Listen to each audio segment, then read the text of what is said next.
I'm terribly, terribly sorry to have kept you all waiting. You need not apologize. We arrived but a moment ago ourselves.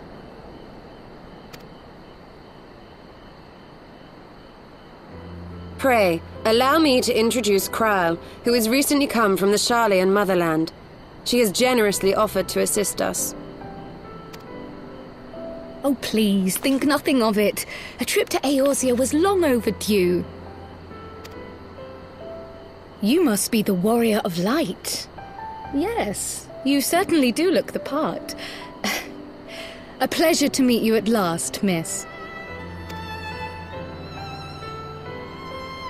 And who is that I spy but young Alpha No Levieux himself?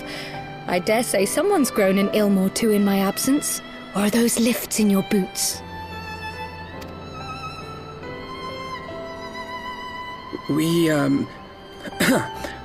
Miss Krile and I met at the Studium years ago.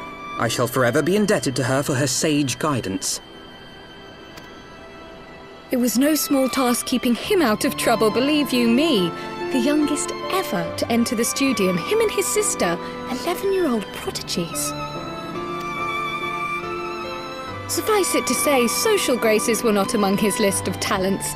Striding up to his seniors on his first day, head held high. What was it he said again? Thank you, Krile.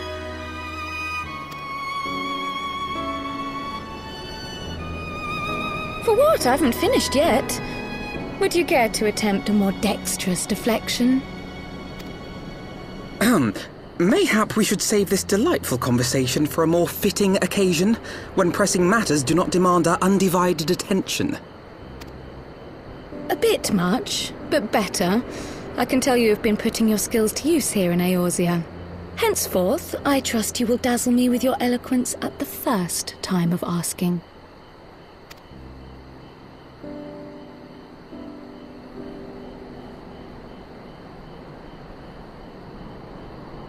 Right, on to more pressing matters.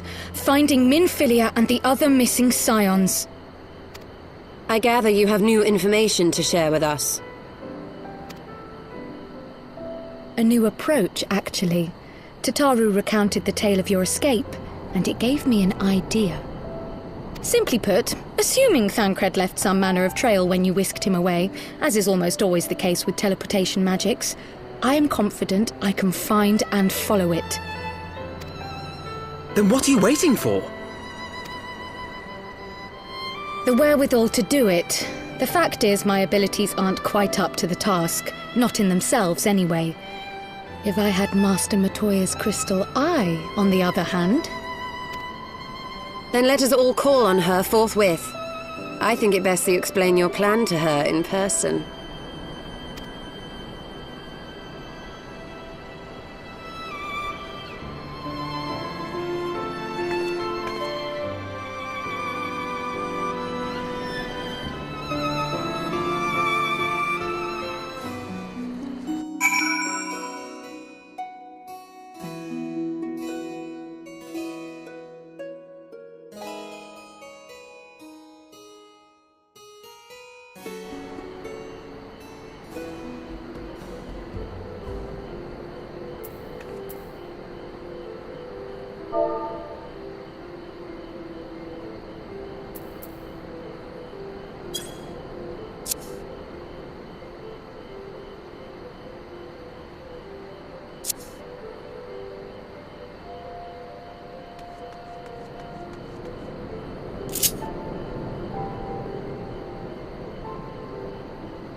Oh, is that trouble I smell?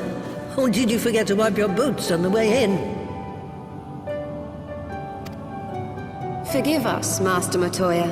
We will be sure to wipe them on the way out. And may I say how glad I am that age has not yet deprived you of your senses. Ever so quick-witted, aren't we? To the detriment of your manners. Well, out with it then. What do you want?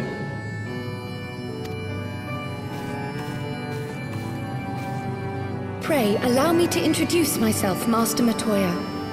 I am Krile, of the students of Baldessian. I hope you will excuse our unannounced visit. Baldessian, you say? Ah, yes. The old coot set up shop on the Isle of Val, didn't he? Regrettably, our order's headquarters and the isle itself were obliterated by a magic of immense power. I have the blessing of light to thank for my own preservation. Krile, you too possess the Echo. Well, yes, of course I do. Our order is devoted to uncovering the mysteries of Hydaelyn and interpreting her will, particularly through the study of her gift to us. It was in the course of these studies that I met and subsequently befriended Minfilia. She and I have rather a lot in common. I had no idea. You weren't supposed to. Not that I wanted to deceive you, you understand, but precautions had to be taken. Yes, yes, that's all well and good, but you still haven't told me why you're here. The students of Baldessian are gone, and there is naught I can do to change that. But the signs of the Seventh Dawn can yet be restored, and my dear friend found. You have in your possession an ancient crystal of light, one you call your crystal eye. I believe I can use it to focus my abilities and locate one of the missing scions. And there I was, thinking you might want to make use of my years of experience. Oh, wait here.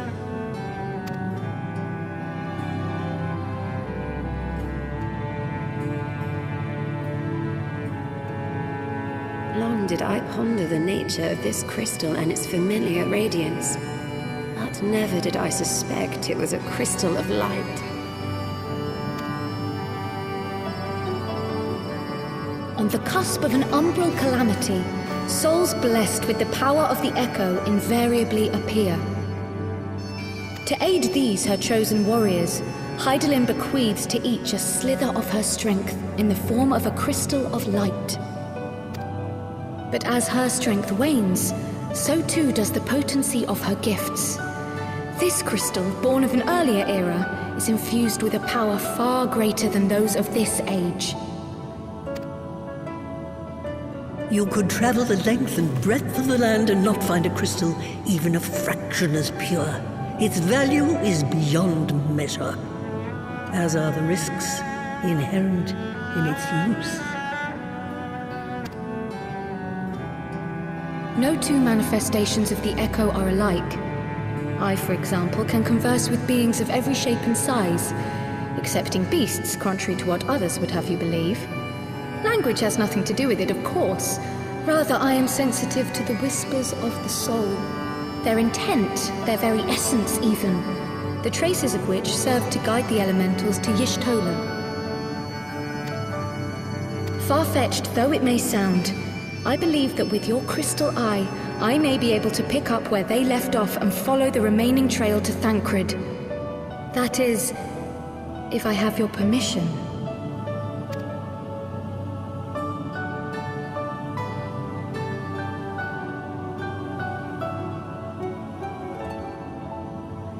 Well, the poor sod's not going to find himself. So, as long as you don't drop it or take it out of my sight, you may do with it what you will. Thank you, Master Matoya.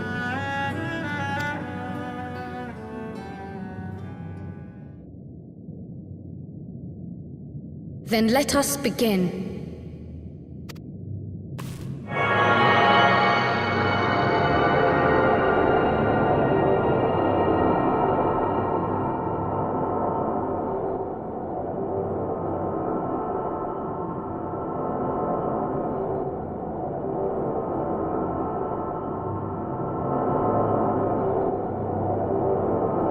From the Black Shroud, the trail continues to the north and west, towards a mountain, the foot of Som Al.